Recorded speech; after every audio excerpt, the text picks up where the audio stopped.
Guys, welcome back to ABG Spoken English classes.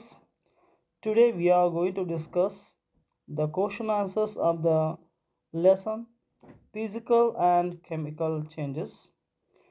ಪ್ರೀತಿಯ ಮುದ್ದು ವಿದ್ಯಾರ್ಥಿಗಳೇ, ಇವತ್ತು ನಾವು ಭೌತಿಕ ಹಾಗೂ ರಾಸಾಯನಿಕ ಬದಲಾವಣೆಗಳು ಎನ್ನುವ ಅಧ್ಯಾಯದ ಪ್ರಶ್ನೋತ್ತರಗಳನ್ನು ಇಲ್ಲಿ ಚರ್ಚೆ ಮಾಡ್ತಾ ಸಾಗೋಣ. ಬನ್ನಿ. ಮೊದಲ ಪ್ರಶ್ನೆ ಈ ರೀತಿಯಾಗಿದೆ. Classify the changes involving in the following process as physical,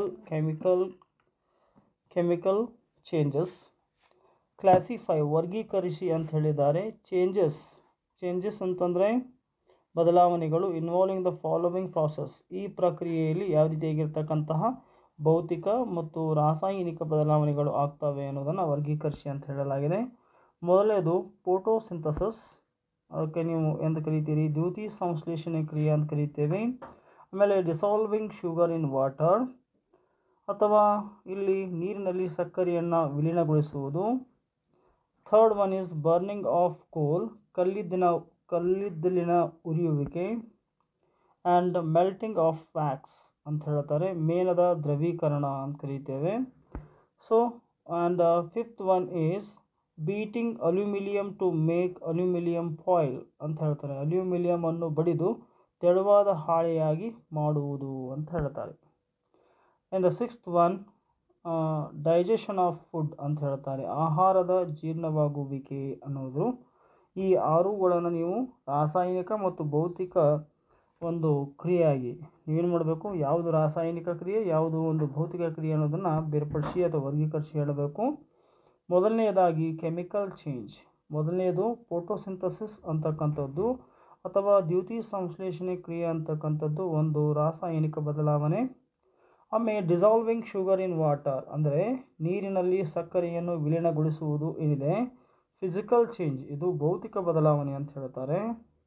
ಆಮೇಲೆ ಮೂರನೇದಾಗಿ ಬರ್ನಿಂಗ್ ಆಫ್ ಕೋಲ್, ಕಲ್ಲಿದ್ದಲನ ಉರಿಸುವಿಕೆಯನ್ನು ಕೆಮಿಕಲ್ ಚೇಂಜ್ ಅಂತ ಕರೀತೇವೆ. And the melting of wax ಅಂತ ಕರಿತೀವಿ, ಮೇಣದ ದ್ರವೀಕರಣ ಅಂತ ಕರಿತೀವಿ, ಅದು ಫಿಸಿಕಲ್ ಚೇಂಜ್ ಭೌತಿಕವಾದಂಥ ಬದಲಾವಣೆ. ಐದನೇದು beating aluminium to make aluminium foil, ಇಲ್ಲಿ ಅಲ್ಯೂಮಿನಿಯಂ ಅನ್ನು ಬಡಿದು ತೆಳುವಾದ ಹಾಳೆಯನ್ನಾಗಿ ಮಾಡುವಂಥದ್ದು, ಇದು ಫಿಸಿಕಲ್ ಚೇಂಜ್ ಅಂತ ಹೇಳ್ತಾರೆ. ಆಮೇಲೆ ಇಲ್ಲಿ ಡೈಜೆಷನ್ ಆಫ್ ಫುಡ್ ಅಂತಕ್ಕಂಥದ್ದು ಕೆಮಿಕಲ್ ಚೇಂಜ್ ಆಗಿದೆ, ಅಥವಾ ಆಹಾರ ಜೀರ್ಣವಾಗುವಿಕೆ ಅನ್ನುವುದು ಒಂದು ರಾಸಾಯನಿಕ ಬದಲಾವಣೆ ಆಗಿದೆ. ಸ್ನೇಹಿತರೆ, ಈಗ ಎರಡನೇ ಪ್ರಶ್ನೆಯನ್ನು ನೋಡುವಂಥ ಸಮಯ. ಈ ಎರಡನೇ ಪ್ರಶ್ನೆಯಲ್ಲಿ ಈ ರೀತಿಯಾಗಿ ಕೇಳಲಾಗಿದೆ, ಕೆಳಗಿನ ಪ್ರಶ್ನೆಗಳಿಗೆ ಸರಿ ತಪ್ಪುಗಳನ್ನು ಹೇಳಿ ಅಂತ ಹೇಳಲಾಗಿದೆ.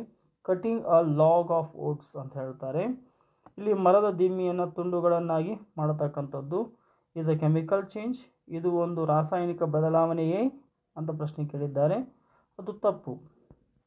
Formation of manure from leaves is a physical change, ಅಂದರೆ ಇಲ್ಲಿ ಎಲೆಗಳಿಂದ ಗೊಬ್ಬರವನ್ನು ತಯಾರಿಸುವುದು ಒಂದು ಭೌತಿಕ ಬದಲಾವಣೆಯೇ ಅಂತ ಕೇಳಿದಾಗ ಇದು ಸಹಿತ ತಪ್ಪಾಗಿರ್ತಕ್ಕಂಥ ಉತ್ತರವಿದೆ. ಇನ್ನು ಮೂರನೇದು iron pipes coated with zinc do not get rusted easily ಅಂತ ಹೇಳ್ತಾರೆ, ಸತುವನ್ನು ಲೇಪಿಸಿದ ಕಬ್ಬಿಣದ ಪೈಪುಗಳು ಸುಲಭವಾಗಿ ತುಕ್ಕು ಹಿಡಿಯುವುದಿಲ್ಲ ಅಂತಕ್ಕಂಥದ್ದು. ಇದಕ್ಕೇನು ಉತ್ತರ ಬರುತ್ತೆ ಅನ್ನೋದನ್ನು ನಾವಿಲ್ಲಿ ಸರಿ ಅಂತಕ್ಕಂಥ ಉತ್ತರವನ್ನು ಕೊಡಬೇಕಾಗತ್ತೆ. ಇನ್ನು ನಾಲ್ಕನೇದು iron and Rust are the same substances, ಕಬ್ಬಿಣ ಮತ್ತು ತುಕ್ಕು ಒಂದೇ ರೀತಿಯ ಪದಾರ್ಥಗಳು, ತಪ್ಪು, ಇದು ತಪ್ಪಾಗಿರ್ತಕ್ಕಂಥ ಹೇಳಿಕೆ ಇದೆ. Next condensation of steam is not a chemical change ಅಂತ ಹೇಳ್ತಾರೆ. ಐದನೇದಾಗಿ ಹಬೆಯ ಸಾಂದ್ರೀಕರಣ ಒಂದು ರಾಸಾಯನಿಕ ಬದಲಾವಣೆಯಲ್ಲ ಅಂತ ಹೇಳ್ತಾರೆ, ಇದು ಸಹಿತ ಸರಿಯಾಗಿರ್ತಕ್ಕಂಥದ್ದು. ಇನ್ನು ಆನ್ಸರ್ಗಳನ್ನು ನೋಡೋಣ. ಮೊದಲನೇ ಪ್ರಶ್ನೆಗೆ ಉತ್ತರ formation of manure from leaves is a physical change, false, ತಪ್ಪಾಗಿದೆ. ಇಲ್ಲಿ ಕರೆಕ್ಟ್ ಸ್ಟೇಟ್ಮೆಂಟ್ ಏನಂತಂದರೆ cutting a log of wood in two pieces is an irreversible physical change, ಇದು ಫಿಸಿಕಲ್ ಚೇಂಜ್ ಅಂದರೆ ಭೌತಿಕ ಬದಲಾವಣೆಯಾಗಿದೆ. ನೆಕ್ಸ್ಟ್ ಬರ್ತಕ್ಕಂಥದ್ದು ಫಾಲ್ಸ್, ಎರಡನೇದು B formation of manure from leaves is a physical change ಅಂತಕ್ಕಂಥದ್ದು ಏನಿದೆ ಇದು ತಪ್ಪು ಉತ್ತರ. ಇದಕ್ಕೆ ಸ್ಟೇಟ್ಮೆಂಟನ್ನು ನೋಡಿಕೊಳ್ಳೋಣ. ಕರೆಕ್ಟ್ ಸ್ಟೇಟ್ಮೆಂಟನ್ನು ಈಗ ನೋಡೋಣ. Correct statement, formation of manure from leaves is a chemical change. ಇದೊಂದು ರಾಸಾಯನಿಕ ಬದಲಾವಣೆ ಅಂತ ಹೇಳ್ತಾರೆ. ಇನ್ನು ಮೂರನೇದು ಸರಿಯಾದ ಉತ್ತರವಿದೆ. ನಾಲ್ಕನೇದು ಫಾಲ್ಸ್ ಇದೆ, ಅದಕ್ಕೆ ಕರೆಕ್ಷನ್ ಸ್ಟೇಟ್ಮೆಂಟ್ ಇದೆ. Iron and Rust are the different chemical substances. ಇವು ಬೇರೆ ಬೇರೆ ಆಗಿರ್ತಕ್ಕಂಥ ರಾಸಾಯನಿಕ ವಸ್ತುಗಳು ಅನ್ನೋದನ್ನು ಇಲ್ಲಿ ಹೇಳ್ತಾರೆ. ಇನ್ನು ಇದು ಸರಿಯಾದಂತಹ ಒಂದು ಹೇಳಿಕೆಯಾಗಿದೆ. Next we go to see the third question. ಮೂರನೆಯ ಪ್ರಶ್ನೆಯನ್ನು ನೋಡ್ತಾ ಇದ್ದೇವೆ. Fill in the blanks in the following statements. ಇಲ್ಲಿ ಕೆಲವು ಬಿಟ್ಟ ಸ್ಥಳಗಳನ್ನು ತುಂಬಿ ಅಂತ ಪ್ರಶ್ನೆಯನ್ನು ಕೇಳಲಾಗಿದೆ. ಮೊದಲ ಪ್ರಶ್ನೆಯನ್ನು ನೋಡೋಣ. ಮೊದಲ ಪ್ರಶ್ನೆ ಈ ರೀತಿಯಾಗಿದೆ. When carbon dioxide is passed through lime water it turns milky due to the formation of calcium carbonate ಅಂತಾರೆ. ಇಲ್ಲಿ ಏನು ಹೇಳ್ತಾ ಇದ್ದಾರೆ, ಕಾರ್ಬನ್ ಡೈಆಕ್ಸೈಡನ್ನು ಸುಣ್ಣದ ತಿಳಿನೀರು ಮೂಲಕ ಹಾಯಿಸಿದಾಗ ಅದು ಕ್ಯಾಲ್ಸಿಯಂ ಕಾರ್ಬೋನೇಟ್ ಉತ್ಪತ್ತಿಯ ಕಾರಣದಿಂದ ಹಾಲಿನಂತೆ ಬೆಳ್ಳಗಾಗುತ್ತದೆ ಅಂತ ಹೇಳ್ತಾರೆ. ಇನ್ನು ಎರಡನೇದು, the chemical name of baking soda is sodium hydrogen carbonate ಅಂತ ಹೇಳ್ತಾರೆ. ಅಂದರೆ ಅಡುಗೆ ಸೋಡಾದ ರಾಸಾಯನಿಕ ಹೆಸರು ಏನು ಅಂತಂದರೆ ಸೋಡಿಯಂ ಹೈಡ್ರೋಜನ್ ಕಾರ್ಬೋನೇಟ್ ಅಂತಕ್ಕಂಥದ್ದು ಸರಿಯಾದ ಉತ್ತರವಾಗಿದೆ. ಇನ್ನು ಮೂರನೇ ಪ್ರಶ್ನೆ, two methods by which rusting of iron can be prevented. ಈಗ ಕಬ್ಬಿಣಕ್ಕೆ ತುಕ್ಕು ಹಿಡಿಯುವುದನ್ನು ನಾವು ಹೇಗೆ ಎರಡು ವಿಧಾನಗಳ ಮುಖಾಂತರವಾಗಿ ತಡಿಬಹುದು ಅಂತ ಕೇಳಿದ್ದಾರೆ. ಒಂದನೇದು ಪೇಂಟಿಂಗ್ ಆರ್ ಗ್ರೀಸಿಂಗ್ ಅಂತ ಹೇಳ್ತಾರೆ. ಗ್ರೀಸಿಂಗ್ ಮಾಡೋದರ ಮುಖಾಂತರವಾಗಿ ಅಥವಾ ಪೇಂಟಿಂಗ್ ಬಣ್ಣವನ್ನು ಬಳಿಯೋದರ ಮುಖಾಂತರವಾಗಿ ನಾವು ತಡಿಬೋದು. ಅದನ್ನು ಬಿಟ್ಟು ಇನ್ನೊಂದಿದೆ, ಅದಕ್ಕೆ ಗ್ಯಾಲ್ವಾನ್ಸನ್ಸ್ ಅಂತ ಹೇಳಿ ಕರಿತೇವೆ ನಾವು, ಅಥವಾ ಕ್ರೋಮಿಯಮನ್ನು ಲೇಪನ ಮಾಡ್ತಕ್ಕಂಥದ್ದು ಅಂತ ಹೇಳ್ತಾರೆ. ಇನ್ನು ನಾಲ್ಕನೇದು, changes in which only physical properties of the substance change are called physical changes. ಇಲ್ಲಿ ಭೌತಿಕವಾಗಿರ್ತಕ್ಕಂತಹ ಬದಲಾವಣೆಗಳಾಗುವುದನ್ನು ನಾವು ಏನು ಕರಿತೀವಿ, ಭೌತಿಕ ಬದಲಾವಣೆ ಅಂತ ಹೇಳಿ ಕರೀತಾ ಇದ್ದೇವೆ. ಇಲ್ಲಿ ಒಂದು ಪದಾರ್ಥ ಭೌತ ಗುಣಗಳು ಮಾತ್ರ ಬದಲಾವಣೆ ಆಗುವುದನ್ನು ನಾವು ಭೌತಿಕ ಗುಣಗಳು ಅಥವಾ ಭೌತಿಕ ಬದಲಾವಣೆ ಎಂದು ಕರೆಯುತ್ತೇವೆ. ಐದನೇದಾಗಿ, changes in which new substance are formed are called chemical changes. ಯಾವುದಾದ್ರೂ ಬದಲಾವಣೆ ಆಗೋದಾದರೆ ಅಲ್ಲಿ ಹೊಸ ಒಂದು ವಸ್ತು ಏನಾಗ್ತಾ ಇದೆ, ಅಲ್ಲಿ ಉಂಟಾಗ್ತಾ ಇದೆ ಅಂದರೆ ರಚನೆ ಆಗ್ತಾ ಇದೆ ಅಂದರೆ ಅದು ಏನಪ್ಪ ಅಂತಂದರೆ ಕೆಮಿಕಲ್ ಚೇಂಜಸ್, ಅದು ರಾಸಾಯನಿಕ ಬದಲಾವಣೆ. ಸೊ ಇನ್ನು ನಾಲ್ಕನೇ ಪ್ರಶ್ನೆಗೆ ಬರೋಣ. When baking soda is mixed with lemon juice bubbles R formed with the evolution of a gas. What type of the changes is it, explain. ಇದು ಭೌತಿಕ ಬದಲಾವಣೆಯೇ ಅಥವಾ ರಾಸಾಯನಿಕ ಬದಲಾವಣೆ ಅನ್ನುವಂಥ ಪ್ರಶ್ನೆಯನ್ನು ಕೇಳ್ತಾ ಇದ್ದಾರೆ. ಅಡಿಗೆ ಸೋಡಾವನ್ನು ನಿಂಬೆ ರಸದೊಂದಿಗೆ ಬೆರೆಸಿದಾಗ ಅನಿಲ ಬಿಡುಗಡೆ ಆಗುವುದರೊಂದಿಗೆ ಗುಳ್ಳೆಗಳು ಉಂಟಾಗುತ್ತವೆ. ಇದು ಯಾವ ವಿಧದ ಬದಲಾವಣೆ ಎಂದು ವಿವರಿಸಿ ಅಂತ ಹೇಳಿದ್ದಾರೆ. ಸೊ ಇಲ್ಲಿ the reaction between baking soda and lemon juice can be given as follows. Lemon juice plus baking soda equal to CO2. ಇಲ್ಲಿ ಬಬಲ್ಸ್ ಉಂಟಾಗ್ತವೆ. ಅದರ್ ಸಬ್ಸ್ಟೆನ್ಸಸ್, ಇಲ್ಲಿ ಲೆಮನ್ ಜ್ಯೂಸ್ನಲ್ಲಿರ್ತಕ್ಕಂಥದ್ದು ಸಿಟ್ರಿಕ್ ಆ್ಯಸಿಡ್ ಇದೆ. ಆಮೇಲೆ CO2 ಅಂತಂದರೆ ಸೋಡಿಯಂ ಹೈಡ್ರೋಜನ್ ಕಾರ್ಬೋನೇಟ್, ಮತ್ತು other substance ಅಂದಾಗ carbon dioxide ಬರುತ್ತೆ. It is a chemical change. ಇದು ನಾವು ರಾಸಾಯನಿಕ ಬದಲಾವಣೆ ಎಂದು ಕರೆಯುತ್ತೇವೆ. ಸೊ ಐದನೇದಾಗಿ ನೋಡ್ತಾ ಇದ್ದೇವೆ. ವೆನ್ ಅ ಕ್ಯಾಂಡಲ್ ಬರ್ನ್ಸ್, ಯಾವಾಗ ನಾವು ಒಂದು ಮೇಂಬತ್ತಿಯನ್ನು ಸುಡ್ತೀವಿ, both physical and chemical changes take place. ಇಲ್ಲಿ ಎರಡು ರೀತಿಯಾಗಿರ್ತಕ್ಕಂಥ ಬದಲಾವಣೆಗಳಾಗ್ತವೆ. ಒಂದು ಭೌತಿಕ ಬದಲಾವಣೆ, ಒಂದು ರಾಸಾಯನಿಕ ಬದಲಾವಣೆ ಸಹಿತ ಇಲ್ಲಿ ಉಂಟಾಗತ್ತೆ. ಹೇಗಂದರೆ ಐಡೆಂಟಿಫೈ ದೀಸ್ ಚೇಂಜಸ್, ಒಂದು ಎರಡು ಬದಲಾವಣೆಗಳನ್ನು ನೀವಿಲ್ಲಿ ಗುರುತಿಸ್ಬೋದು. Give another example of a familiar process in which both the chemical and physical changes take place. ಅಂತಹ ಇನ್ನೊಂದು ಉದಾಹರಣೆಯನ್ನು ಕೊಡಿ ಅಂತ ಹೇಳಿದ್ದಾರೆ, ನೋಡೋಣ.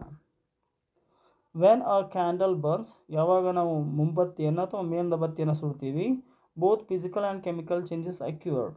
ಅಲ್ಲಿ ರಾಸಾಯನಿಕ ಮತ್ತು ಭೌತಿಕವಾಗಿರ್ತಕ್ಕಂಥ ಬದಲಾವಣೆಗಳು ಉಂಟಾಗ್ತವೆ ಅಂತ ಹೇಳ್ತೇವೆ. ಫಿಸಿಕಲ್ ಚೇಂಜ್ ಮೊದಲನೇದಾಗಿ ನೋಡೋದು ಭೌತಿಕ ಬದಲಾವಣೆ. ಮೆಲ್ಟಿಂಗ್ ಆಫ್ ವ್ಯಾಕ್ಸ್, ಆ ಮೇಣಬತ್ತಿಯಲ್ಲಿ ಏನಿರುತ್ತೆ ಅಂತಂದರೆ ವ್ಯಾಕ್ಸ್ ಇರುತ್ತೆ. ಆ ವ್ಯಾಕ್ಸ್ ಏನಾಗುತ್ತೆ, ನಾವು ಅದನ್ನು ದಹಿಸೋದ್ರಿಂದ ಮೆಲ್ಟ್ ಆಗುತ್ತೆ. ಮೆಲ್ಟ್ ಅಂದರೆ ಕರಗೋದು ಅಂತ.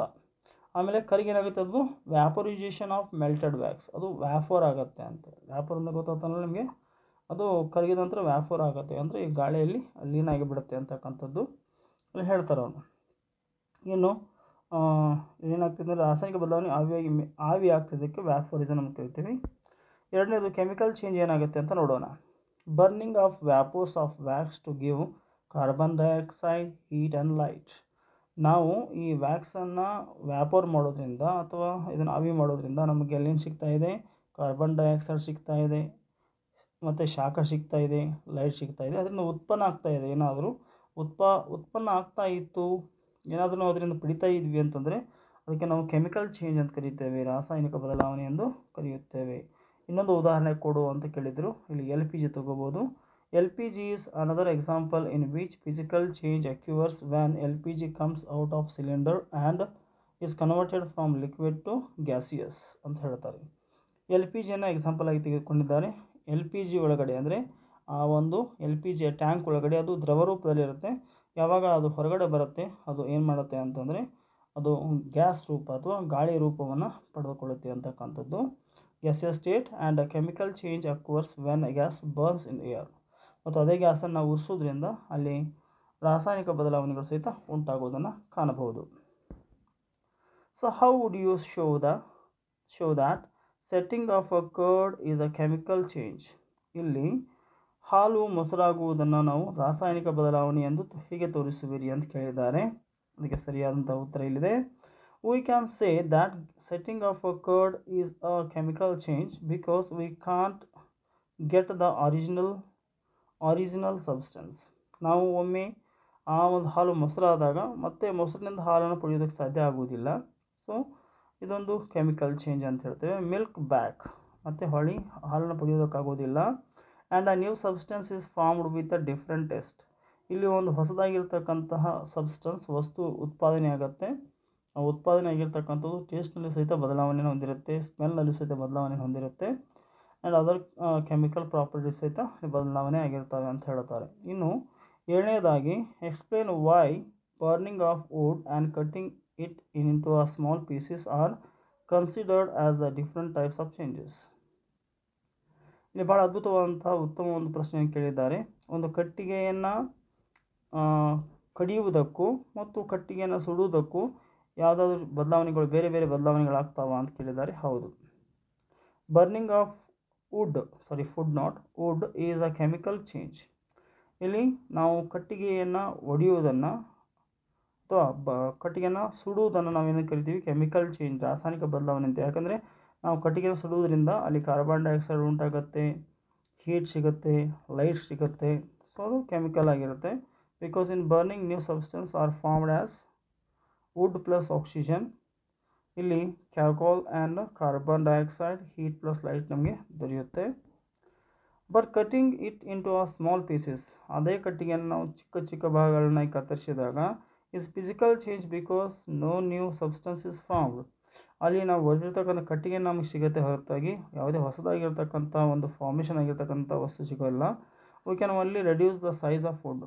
ಇದರ ಅರ್ಥ ನಾವು ಕಟ್ಟಿಗೆ ಕಟ್ ಮಾಡ್ತಾ ಇದ್ದೀವಿ, ಇದರ ಅರ್ಥ ಏನು ಅಂತಂದರೆ ನಾವು ಕಟ್ಟಿಗೆ ಗಾತ್ರವನ್ನು ಕಡಿಮೆ ಮಾಡ್ತಾ ಇದ್ದೀವಿ ಅಷ್ಟೇ ಅರ್ಥ ಆಗುತ್ತೆ ಅಂತ ಹೇಳ್ತಾರೆ. ಇನ್ನು ಎಂಟನೆಯದು describe how crystals of copper sulphate are prepared ಅಂತ ಕೇಳ್ತಾರೆ. ಇಲ್ಲಿ ಎಂಟನೇ ಕಾಪರ್ ಸಲ್ಫೈಟ್ ಹರಳುಗಳನ್ನು ಹೇಗೆ ತಯಾರಿಸಲಾಗುತ್ತದೆ ವಿವರಿಸಿ ಅಂತ ಹೇಳಿದ್ದಾರೆ. ಇಲ್ಲಿ take a cup full of water, ಒಂದು ಫುಲ್ ಕಪ್ ವಾಟರ್ ತಗೊಳ್ಳಿ, ಇನ್ನು ಬೀಕರ್ನಲ್ಲಿ ತಗೋಬೇಕು. And add a few drops of dilute sulphuric ಆಸಿಡನ್ನು ತೆಗೆದುಕೊಳ್ಬೇಕು. ಹೀಟ್ ದ ವಾಟರ್, ನೀರನ್ನು ಕಾಯಿಸ್ತಾ ಇರಿ. ವೆನ್ ಇಟ್ ಸ್ಟಾರ್ಟ್ ಬಾಯ್ಲಿಂಗ್, ಯಾವಾಗ ನೀರು ಕುದಲಿಕ್ಕೆ ಆರಂಭ ಆಗುತ್ತೆ, add copper sulphate powder slowly, ನಿಧಾನವಾಗಿ ಏನು ಮಾಡಿ ಕಾಪರ್ ಸಲ್ಫೇಟ್ ಪೌಡರನ್ನು ಹಾಕ್ತಾ ಹೋಗಿ. Continue to add copper sulphate powder till no more powder can be dissolved. ಅಲ್ಲಿ ಎಲ್ಲ ಪೌಡರ್ ಏನಾಗಬೇಕು ಅಂದರೆ ಡಿಸಾಲ್ವ್ ಆಗೋವರೆಗೆ ನೀವು ಅದನ್ನು ಹಾಕ್ತಾ ಇರಬೇಕು. During this process continuously star the solution. ಈ ಒಂದು ಪ್ರಕ್ರಿಯೆಯಲ್ಲಿ ನೀವು ಅದನ್ನು ಕಲಕ್ತಾ ಹೋಗಬೇಕಾಗತ್ತೆ. ಆ ಒಂದು ಸೊಲ್ಯೂಷನನ್ನು, ದ್ರಾವಣವನ್ನು ಕಲಕ್ತಾ ಹೋಗಬೇಕು ನೀವು. Filter the solution leave it for cooling. ಅದ ನಂತರ ಏನು ಮಾಡಬೇಕು, ನೀವು ಅದನ್ನು ಕೂಲಿಂಗ್ ಆಗಿ ಬಿಡಬೇಕು. Look it after some time, ಕೆಲವು ಸಮಯದ ನಂತರ ನೀವು ನೋಡಿದಾಗ you can see the crystal of copper sulphate. ಅವಾಗ ನೀವು ಅಲ್ಲಿ ಅದನ್ನು ನೋಡ್ಬೋದಾಗಿದೆ, ಕಾಪರ್ ಸಲ್ಫೇಟನ್ನು ಹರಳುಗಳನ್ನು ನೀವು ಅಲ್ಲಿ ನೋಡ್ಬೋದು. ಇನ್ನು 9ನೇ ಪ್ರಶ್ನೆ, explain how painting of an iron gate prevents from rusting. ನಾವು ಒಂದು ಕಬ್ಬಿಣದ ಗೇಟ್ಗೆ ಬಣ್ಣವನ್ನು ಬಳಿಯೋದ್ರ ಮುಖಾಂತರವಾಗಿ ಅದನ್ನು ಏನು ಮಾಡಬಹುದು, ತುಕ್ಕು ಹಿಡಿಯೋದ್ರಿಂದ ಕಾಪಾಡಬಹುದು, ಹೇಗೆ ಅಂತ ಕೇಳ್ತಾರೆ. It is known that for rusting the presence of oxygen and moisture is essential. ಇವತ್ತು ತುಕ್ಕು ಹಿಡಿಬೇಕು ಅಂತಂದರೆ ಅಲ್ಲಿ ಆಕ್ಸಿಜನ್ ಮತ್ತು ಮಾಯಿಶ್ಚರ್ ಅಂತ ಕರಿತೇವೆ. ಈ ಮಾಯಿಶ್ಚರ್ ಇರೋದ್ರಿಂದ ಏನಾಗುತ್ತೆ ಇಲ್ಲಿ ಅಂತಂದರೆ ಅದಕ್ಕೆ ತುಕ್ಕು ಹಿಡಿಯುತ್ತೆ. ಆ ಒಂದು ಕಬ್ಬಿಣಕ್ಕೆ ನಾವು ಆ ಮಾಯಿಶ್ಚರ್ ಸಿಗಬಾರ್ದು ಮತ್ತು ಆಕ್ಸಿಜನ್ ಸಿಗಬಾರ್ದು. ಹಾಗೆ ನೋಡ್ಕೊಂಡ್ಬಿಟ್ರೆ ಏನಾಗುತ್ತೆ ಅಂದರೆ ಸಹಜವಾಗಿ ತುಕ್ಕಿನಿಂದ ನಾವು ಅದನ್ನು ಕಾಪಾಡ್ಬೋದು ಅಂತ ಇಲ್ಲಿ ಹೇಳ್ತಾರೆ. ಮಾಯಿಶ್ಚರ್ ಅಂದರೆ ತೇವಾಂಶ ಅಂತ ಅರ್ಥವನ್ನು ಕೊಡುತ್ತೇವೆ. Explain why rusting of iron objects is faster in coastal areas than in deserts ಅಂತ ಕೇಳ್ತಾರೆ. ಮರುಭೂಮಿಗಿಂತ ಕರಾವಳಿ ಪ್ರದೇಶದಲ್ಲಿ ಕಬ್ಬಿಣಕ್ಕೆ ತುಕ್ಕು ಹಿಡಿಯುವ ವೇಗ ಹೆಚ್ಚು ಏಕೆ ಅಂತ ಕೇಳ್ತಾರೆ. ಸೊ ಅದಕ್ಕೆ ಉತ್ತರ, as content of moisture in the air is coastal area is higher than in the air of deserts, so the process of rusting is faster in the coastal areas ಅಂತ ಹೇಳ್ತಾರೆ. ಮರುಭೂಮಿಯ ಗಾಳಿಯಲ್ಲಿ ನೀರಿನ ಅಂಶ ಕಡಿಮೆ, ಕರಾವಳಿ ಪ್ರದೇಶದ ಗಾಳಿಯಲ್ಲಿ ನೀರಾವಿ ಜಾಸ್ತಿ ಇರುವುದರಿಂದ ಕಬ್ಬಿಣಕ್ಕೆ ತುಕ್ಕು ಹಿಡಿಯುವ ವೇಗ ಕರಾವಳಿಯಲ್ಲಿ ಜಾಸ್ತಿ ಆಗಿರುತ್ತದೆ ಅಂತ ಹೇಳ್ತಾರೆ. ಇನ್ನು 11 ಕ್ವಶನ್ ನಂಬರ್ 11 ನೋಡ್ತಾ ಇದ್ದೇವೆ. The gas we use in the kitchen is called liquid petroleum gas. In the cylinder it exist as the liquid. ಸಿಲಿಂಡರ್ನಲ್ಲಿ ಅದು ದ್ರವ ಪದಾರ್ಥದಲ್ಲಿರುತ್ತೆ. When it come out from the cylinder, ಯಾವಾಗ ಅದು ಹೊರಗಡೆ ಬರುತ್ತೆ, ಇಟ್ ಬಿಕಮ್ಸ್ ಅ ಗ್ಯಾಸ್, ಅದು ಒಂದು ಗ್ಯಾಸ್ ಆಗುತ್ತೆ ಅಥವಾ ಗಾಳಿ ರೂಪವನ್ನು ತಾಳುತ್ತೆ. ಚೇಂಜ್ ಎ, ಇದು ಒಂದೇದು ಬದಲಾವಣೆ. ದೆನ್ ಇಟ್ ಬರ್ನ್ಸ್, ಯಾವಾಗ ಅದನ್ನು ನಾವು ಬರ್ನ್ ಮಾಡ್ತೀವಿ. Change B, the following statement pertain to these changes. Choose the correct one. Process A is a chemical change. Process B is a chemical change. Both process A and B are chemical change. None of these process is chemical change. Here correct, process B is a chemical change. Process B ಅಂತಕ್ಕಂಥದ್ದು chemical ಬದಲಾವಣೆ ಆಗಿದೆ. And last one, the anaerobic bacteria digest animals waste. ಇಲ್ಲಿ ನಾವು ಹೇಳ್ತೀವಿ oxygen ಉಸಿರಾಡುವ ಬ್ಯಾಕ್ಟೀರಿಯಾಗಳು, ಯಾವ bacteria ಪ್ರಾಣಿ ತ್ಯಾಜ್ಯವನ್ನು ಜೀರ್ಣಿಸಿಕೊಂಡು ಜೈವಿಕ ನೀರನ್ನು ಉತ್ಪಾದಿಸುತ್ತದೆ ಅಂತ ಹೇಳುತ್ತಾರೆ. ಪ್ರೊಡ್ಯೂಸ್ ಬಯೋಗ್ಯಾಸ್, ದ ಒಂದು ಚೇಂಜ್ ಇದು. The biogas is then burned as a fuel. Change B, the following statements pertain to these changes. Choose the correct one. Process A is chemical change. Process B is a chemical change. Both process A and B are chemical change. None of these process is chemical change.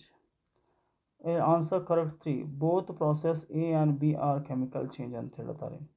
ಒಂದು aerobic bacteria digest animal waste and produce biogas. The biogas is then burnt as fuel. Option B, ಎರಡು ಏನಿದ್ದಾವೆ ಇವು chemical ಬದಲಾವಣೆಗಳಾಗಿದ್ದಾವೆ. So ಪ್ರೀತಿಯ ವಿದ್ಯಾರ್ಥಿಗಳೇ, ಇಲ್ಲಿಯವರೆಗೆ ನೀವು ನಿಮ್ಮ ನೆಚ್ಚಿನ channel ಆಗಿರುವ ABG ಸ್ಪೋಕನ್ ಇಂಗ್ಲೀಷ್ ಕ್ಲಾಸಸ್ಗೆ ನೀವು ಸಬ್ಸ್ಕ್ರೈಬ್ ಆಗಿಲ್ಲ ಅಂದರೆ ಈ ಕೂಡಲೇ ಸಬ್ಸ್ಕ್ರೈಬ್ ಆಗಿ. ಈ ವಿಡಿಯೋ ನಿಮಗೆ ಇಷ್ಟ ಆದರೆ ಲೈಕ್ ಮಾಡಿ, ನಿಮ್ಮ ಫ್ರೆಂಡ್ಸ್ಗೆ ಶೇರ್ ಮಾಡಿ ಅಂತ ಕೇಳ್ಕೊಳುತ್ತಾ ಧನ್ಯವಾದಗಳು.